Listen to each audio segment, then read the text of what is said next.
ఆఫ్రికాలో పుట్టింది, ప్రపంచాన్నే వణికిస్తుంది. అది Marburg virus alias bleeding I virus. అది వస్తే అంతే సంగతులు. అది సోకిన వాళ్ళలో 50% మంది మరణించే ప్రమాదం ఉన్నట్లు చెప్తున్నారు. ఇదే ఇప్పుడు కలకలం రేపుతుంది.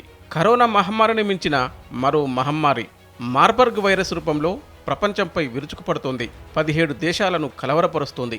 మార్బర్గ్ వైరస్ను బ్లీడింగ్ ఐ వైరస్ అని కూడా అంటారు. ఆఫ్రికాలో కొన్ని వందల మంది ఈ వైరస్ కారణంగా అనారోగ్యం బారిన పడి మృత్యువుతో పోరాడుతున్నారు. ప్రస్తుతం ఆఫ్రికాను వేధిస్తున్న ఈ వైరస్ అక్కడి నైరుతి కాంగోలో తొలిసారి బయటపడింది. ఈ అంతుచిక్కని వ్యాధి రువాండా, కాంగో దేశాల్లో కల్లోలం రేపుతుంది. కాంగోలోని క్వాంగో ప్రావిన్స్లో మారణ హోమాను సృష్టిస్తుంది. కేవలం 15 రోజుల్లో పలువురిని పొట్టనబెట్టుకుంది. దీంతో ఆ దేశ ఆరోగ్య అధికారులు హెల్త్ ఎమర్జెన్సీ విధించారు. మార్బర్గ్ వైరస్ సోకితే కళ్ళ నుంచి రక్తస్రావం అవుతుంది. అందుకే దీనిని బ్లీడింగ్ ఐ అని పిలుస్తున్నారు. ఇప్పుడు ఈ వైరస్ ఆఫ్రికా నుంచి వ్యాపించి ప్రపంచాన్ని చుట్టుముడుతోంది. ప్రపంచ ఆరోగ్య సంస్థ తెలిపిన వివరాల ప్రకారం గనులు లేదా గుహలలో ఎక్కువ కాలం నివసించే వ్యక్తులలో మార్బర్గ్ వైరస్ ముప్పు ఎక్కువగా కనిపిస్తోంది. గబ్బిలాల ద్వారా ఈ వ్యాధి సోకుతుంది.